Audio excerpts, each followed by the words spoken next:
매일 성경과 함께하는 오늘의 큐티 시간입니다.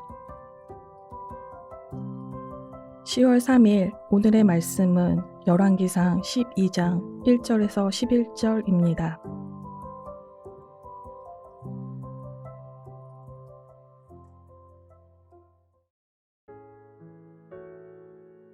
르호보암이 세겜으로 갔으니 이는 온 이스라엘이 그를 왕으로 삼고자 하여 세겜에 이르렀음이더라. 느밧의 아들 여로보암이 전에 솔로몬 왕의 얼굴을 피하여 애굽으로 도망하여 있었더니 이제 그 소문을 듣고 여전히 애굽에 있는 중에 우리가 사람을 보내 그를 불렀더라. 여로보암과 이스라엘의 온 회중이 와서 르호보암에게 말하여 이르되 왕의 아버지가 우리의 멍에를 무겁게 하였으나 왕은 이제 왕의 아버지가 우리에게 시킨 고역과 매우 무거운 멍에를 가볍게 하소서. 그리하시면 우리가 왕을 섬기겠나이다. 르호보암이 대답하되 갔다가 3일 후에 다시 내게로 오라 하매 백성이 가니라. 르호보암 왕이 그의 아버지 솔로몬의 생전에 그 앞에 모셨던 노인들과 의논하여 이르되 너희는 어떻게 충고하여 이 백성에게 대답하게 하겠느냐. 대답하여 이르되 왕이 만일 오늘 이 백성을 섬기는 자가 되어 그들을 섬기고 좋은 말로 대답하여 이르시면 그들이 영원히 왕의 종이 되리이다 하나 왕이 노인들이 자문하는 것을 버리고 자기 앞에 모셔있는 자기와 함께 자라난 어린 사람들과 의논하여 이르되 너희는 어떻게 자문하여 이 백성에게 대답하게 하겠느냐. 백성이 내게 말하기를 왕의 아버지가 우리에게 매운 멍에를 가볍게 하라 하였느니라.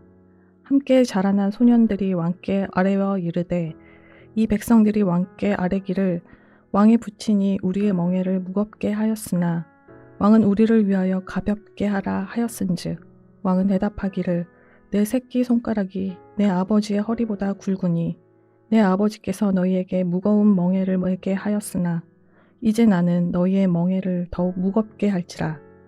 내 아버지는 채찍으로 너희를 징계하였으나 나는 정갈 채찍으로 너희를 징계하리라 하소서. 이제 이스라엘은 11장의 경고대로 단일 왕국에서 분열 왕국으로 본격적으로 나눠지기 시작합니다. 솔로몬의 죽음 이후 통일 이스라엘의 역사는 막을 내리고 그의 아들과 솔로몬의 신하가 서로 대립하게 됩니다. 그것도 솔로몬의 아들 르호보암이 공식적으로 왕이 되었음에도 불구하고 매우 어리석은 결정으로 시작됩니다. 솔로몬의 우상 숭배의 씨앗이 분열의 순으로 발화되는 과정입니다. 다윗과 맺은 언약에 스스로 매이신 하나님의 그 신실하심으로 이스라엘 가운데 항상 등불을 남기시려는 하나님의 은혜가 아니었으면 벌써 없어질 나라였습니다. 결국 심판의 길, 분열의 길로 갑니다. 12장 23절을 보면 남쪽 유다 다윗 왕가에는 유다와 베냐민 지파만 남게 됩니다. 우리는 앞으로 특히 열왕기상하 전체 맥락에서 오늘 열왕기상 12장부터 14장까지가 북왕국이 떨어져 나가 분리된 이야기라면 열왕기하 17장은 북왕국이 완전히 죽음의 낭떠러지로 떨어진 멸망한 이야기임을 알 수 있습니다.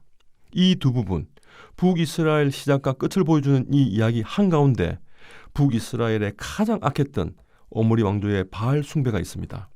오므리의 아들이 아합이고 그의 아내가 이세벨입니다.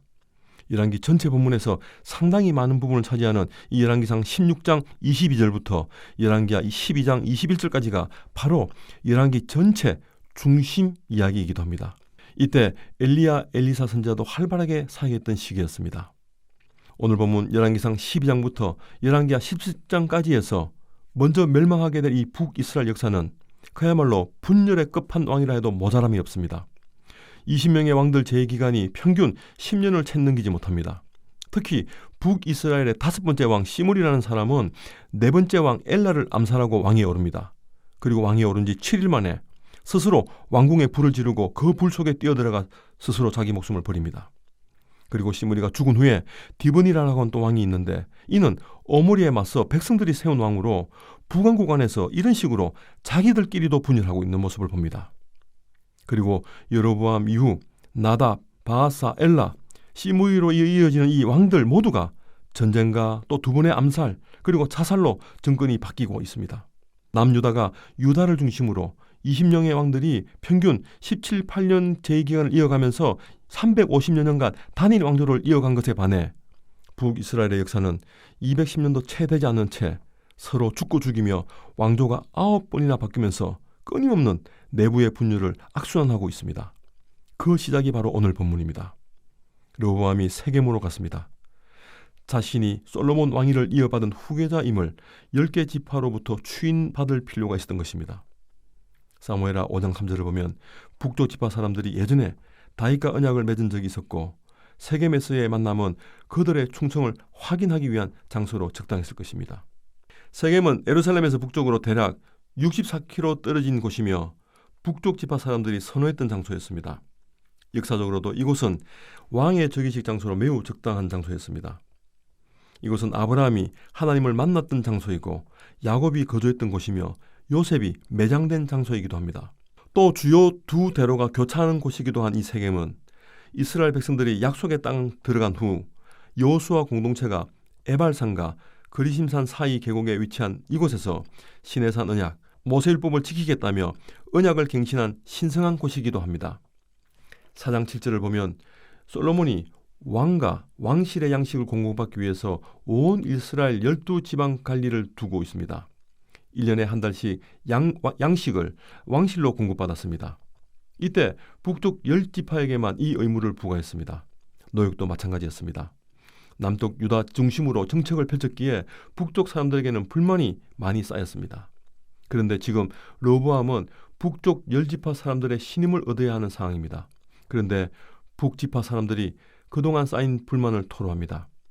북쪽 사람들과 소통도 원활하게 하지 않고 또 이미 사무엘하 5장에서 다윗이 북지파 장로들과 맺은 약속을 솔로몬은 지키지 않았습니다. 북지파 사람들 입장에선 무시당한 기분이었을 겁니다. 남쪽 사람들과 함께 져야 할 세금과 노역의 짐을 그동안 자신들만 져왔음을 토로하면서 4절의 표현대로 우리에게 시킨 고역과 매운 무거운 명예를 가볍게 해달라고 요청합니다. 이 이야기를 들은 르호보암은 3일간 숙고의 시간을 가지고 대답하겠다고 합니다. 그리고 아버지 솔로몬과 함께 있었던 경험 많은 어르신들과 또 자신과 함께 자랐던 또래 사람들의 조언을 구합니다. 어르신들의 조언은 경험과 지혜에서 나온 혁신적인 조언이었습니다. 하나님의 형상이며 하나님 나라 공무원으로서 왕의 역할을 정확하게 인식하도록 돕는 조언이었습니다. 백성을 진심으로 섬기는 자가 되면 백성이 왕을 전심으로 섬긴다는 말이었습니다. 우리가 보통 리더십 이론에서 능력이 있고 의욕도 있는 사람은 위임하면 됩니다. 의욕도 없고 능력도 부족한 사람은 손을 잡아 이끌어야 합니다. 물을 먹을 수 있는 데까지 데려가야 합니다. 그런데 의욕이 있는데 능력이 부족하거나 능력이 있는데 의욕이 부족한 사람들은 참여시켜야 되고 이해시켜야 되고 설득의 과정이 필요합니다. 이러한 리더십의 모든 토대가 되는 리더십이 바로 예수님의 섬기는 리더십입니다. 지금 르호보암에게는 바로 이런 섬김의 리더십이 필요했지만 어르신들의 조언을 저버리고 자기 또래 조언을 좋게 여기며 이스라엘 전체를 섬기겠다는 왕으로서의 자세를 드러내지 못하고 있습니다. 백성들의 고통에 무관심한 공감 무능력자의 모습을 보입니다. 이방 나라의 군주처럼 군림하는 압제자의 본성을 드러낼 것입니다. 이스라엘 공동체 안에 이집트 바로 같은 또 다른 갑질러가 생긴 것입니다. 오늘 본문을 통해 특히 르호보암의 모습을 통해 우리의 한계도 봅니다. 우리는 저마다 자기가 발붙여 사는 곳에서 편한 방식대로 인식하는 존재들입니다. 그래서 나와 다른 목소리, 더 낮은 곳에서 들리는 소리에 귀를 기울이지 못할 수가 있습니다. 신앙은 결국 듣기 능력입니다. 읽기의 능동태가 듣기입니다. 매일 읽기로 시작하는 이 묵상이 바로 듣기 능력이 강화되는 시간입니다. 오늘도 어떤 소리에 귀 기울이고 살아야 하는지 스스로 돌아보는 하루가 되시기를 주님의 이름으로 소망합니다. 함께 기도하겠습니다. 하나님, 신앙은 결국 듣기 능력임을 생각하게 하는 시간입니다. 먼저 위로부터 들려오는 하나님의 말씀 잘 듣게 하시고 그리고 아래로 또 좌우로 들리는 우리의 이웃과 또 주 안에서 가독된 형제 자매된 지체들의 소리에도 귀 기울이며 특별히 하나님의 비피조 세계의 신음소리도 잘 드러내는 우리들의 신앙과 삶이 되기를 예수님의 이름으로 기도드립니다. 아멘.